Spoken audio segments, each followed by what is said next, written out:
Hello students. In my previous class, I gave you an introduction on economics. In this class, let's look into the concept of microeconomics, its meaning, definition, scope, and uses. The term micro is derived from the Greek word mikros, meaning small. Micro means a millionth part. Microeconomics refers to the study of individual economic aspects. In microeconomics, the attention is concentrated on a very small part of individual units. Microeconomics deals with the analysis of small units of the economy, such as individual consumers, producers, firms, industries, and markets. Let's look into the definitions of microeconomics given by various economists. One of the definitions goes like this. Microeconomics is the study of particular firm, particular household, individual prices, wages, income, individual industries, particular commodities. This definition is given by K.E. Baldwin. Let's look into another definition given by Professor Hansen. According to Professor Hansen, microeconomics is that branch of economics which is concerned with individual firms, their output and costs, the production and pricing of single commodities, wages of individuals, etc. So, in simple, microeconomics deals with only small units of the economy. Now, let's look into the scope of microeconomics. Microeconomics splits the entire economy into smaller parts for the purpose of intensive study. Hence, we also call it as the slicing method. Professor Alfred Marshall's Principles of Economics is a classic example for micro approach. His marginal analysis is the main tool of microeconomics. The other name to microeconomics is the price theory. The study of microeconomics involves three broad areas, namely theory of product pricing, theory of factor pricing, and theory of economic welfare. Now, what is this theory of product pricing? Theory of product pricing consists of the theories of consumption and demand and theories of production and cost. It also deals with product market equilibrium. Theory of factor pricing includes theories of rent, wages, interest, and profits. In other words, it is the analysis of the factor market. The theory of economic welfare looks into the problem of efficient distribution. It deals with the effects of resource allocation. The scope of microeconomics can also be discussed under these various heads, namely allocation of resources, equilibrium analysis, market interrelationships. So students, what is this allocation of resources? Microeconomics tries to solve three fundamental problems. One, how are resources allocated for production of goods and services? Second, how are the goods and services distributed amongst the people? And next, How efficiently are these goods and services distributed? So all this comprise the scope of microeconomics. And here, the allocation of resources is determined by relative prices of goods and services. Under normal conditions, allocation of resources determine what to produce, how to produce, and how much to produce.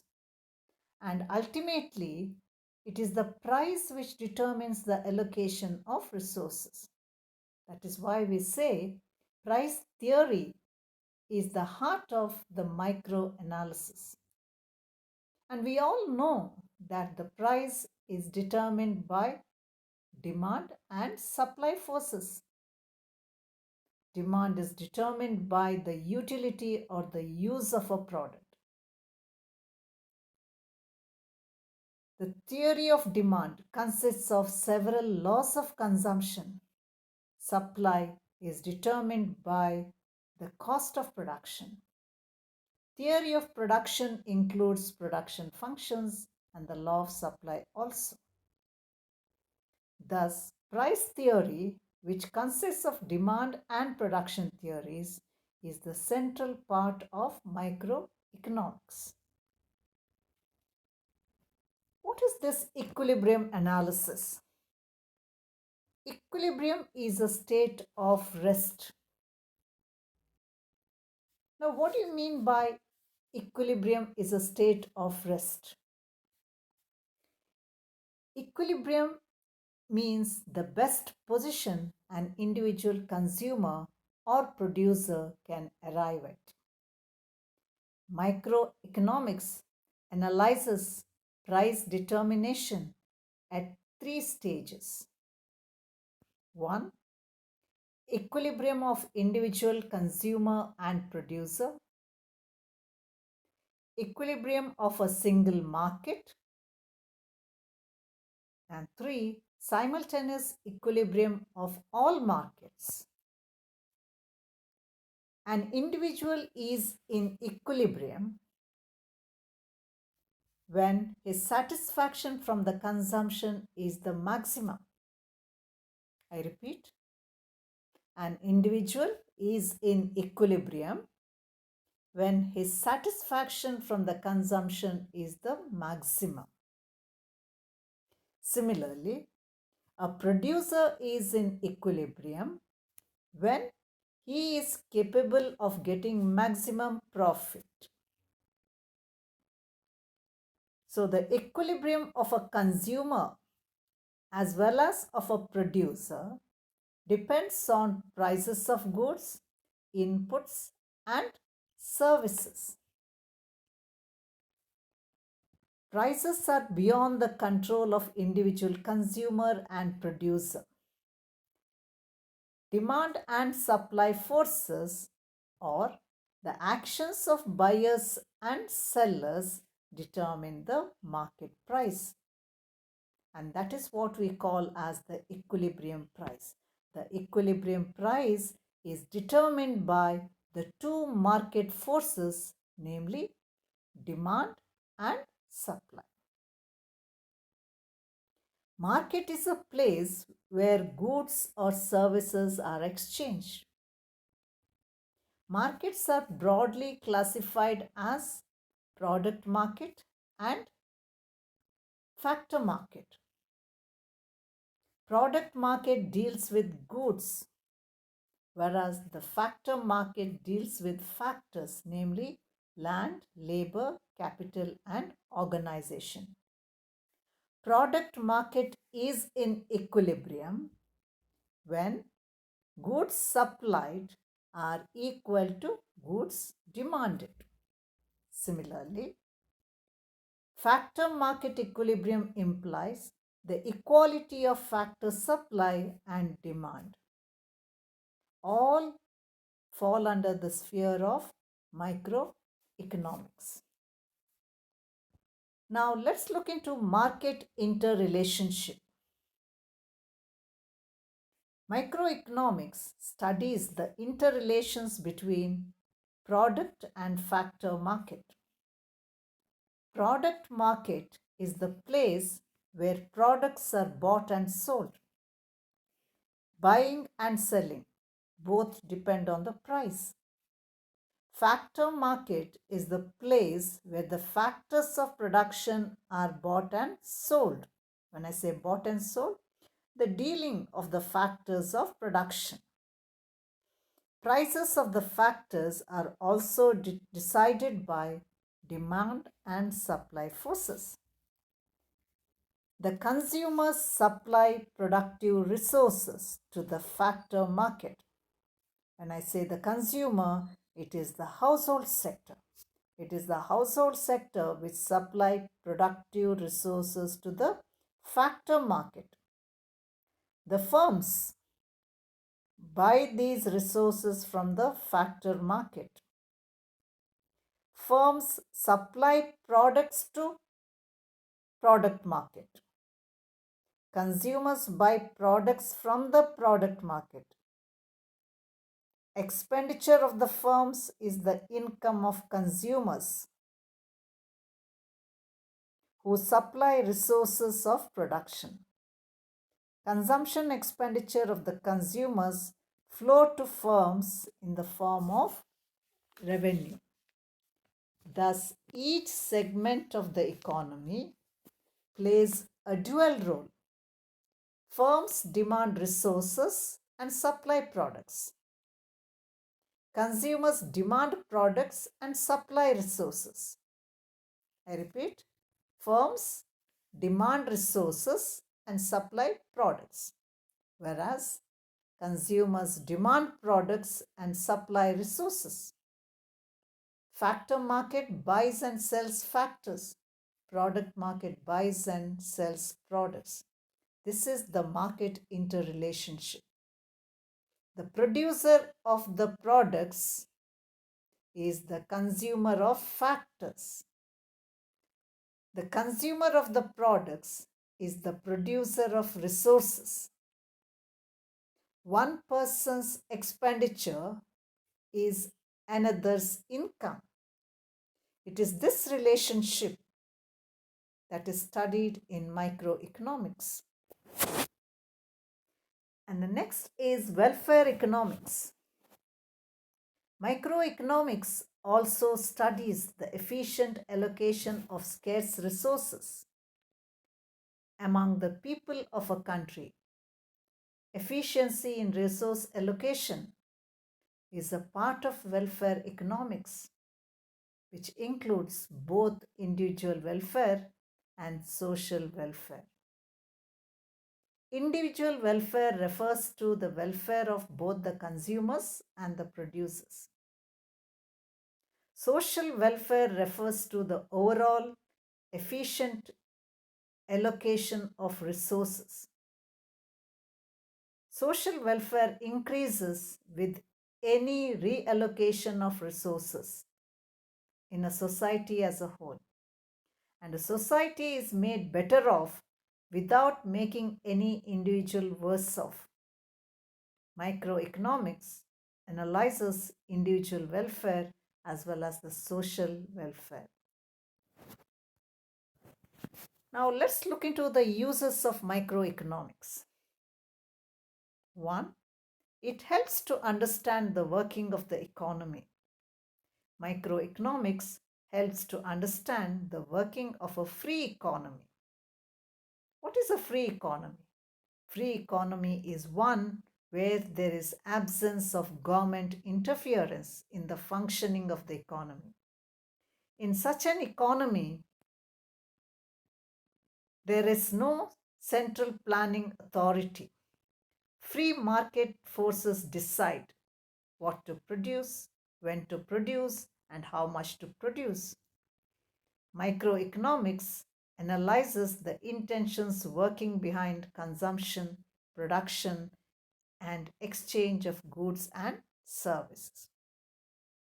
Another area where microeconomics is useful is to understand price determination. In a free economy, prices are determined by demand and supply forces. equality between demand and supply determines the price. Microeconomics explains the way of price determination. It also explains how the system of prices coordinates the decision of economic units. Another area where microeconomics is important is in resource allocation. Scarcity of resources is the constraint in the path of economic development. Microeconomics deals mainly with efficient allocation of scarce resources. It guides the governments to allocate the scarce resources most efficiently among competing ends. Microeconomics helps to find out the situation of optimum utilization of resources. So, in short, it means that microeconomics helps in the best allocation of scarce resources. And it also guides the business executive. A business executive aims at the attainment of maximum productivity with the available resources. Microeconomics helps him to fulfill this objective. With the help of microeconomics, the business executive finds out the demand of the consumer and tries to produce the maximum with minimum cost. Microeconomics also helps to formulate various policies. Price mechanism or market mechanism is the tool which helps the government to frame price policies. The government announces various support prices when the producer is in utter distress. Besides, the government has to fix the prices of public utilities like water and gas supply, electricity, state owned transport system, etc. Another area is that microeconomics is helpful in international trade. Microeconomics is used to explain the gains from foreign trade, balance of payments, disequilibrium, and the determination of foreign exchange rate. Gains of trade are determined by the relative elasticities of demand for each other's product. Microeconomics provides the knowledge and helps to solve the problems arising in the field of international trade. Microeconomics is also helpful in public finance, especially in the field of taxation. It is used to explain the welfare implications of a tax. It also studies the distribution of incidence of tax between buyers and sellers. And the study of microeconomics is also helpful in examining various welfare conditions. Microeconomics examines the conditions of economic welfare. It analyzes the conditions of welfare of the consumers and producers, and thus overall welfare. Apart from the uses, we should also see there are a few limitations of microeconomics. Some of the limitations of microeconomics is that it gives a very partial picture. It does not provide a correct and proper picture of the working of the economy. And another limitation is that microeconomics is based on the assumption of constancy of full employment, which is unrealistic. And it also believes in laissez-faire, which means government does not interfere in the functioning of the economy. Despite these limitations, microeconomics is the basic human science which is useful in all aspects of our economic life. It is largely responsible for the development of macroeconomics. Microeconomics provides the logical ground for the development of individualism, capitalism, liberalism, and private enterprise. So, this is all about the meaning, scope, uses, and limitations of microeconomics. In the next class, let's look into the mathematical and statistical tools or the functional relationship that we come study under microeconomics. That's all for now. Thank you.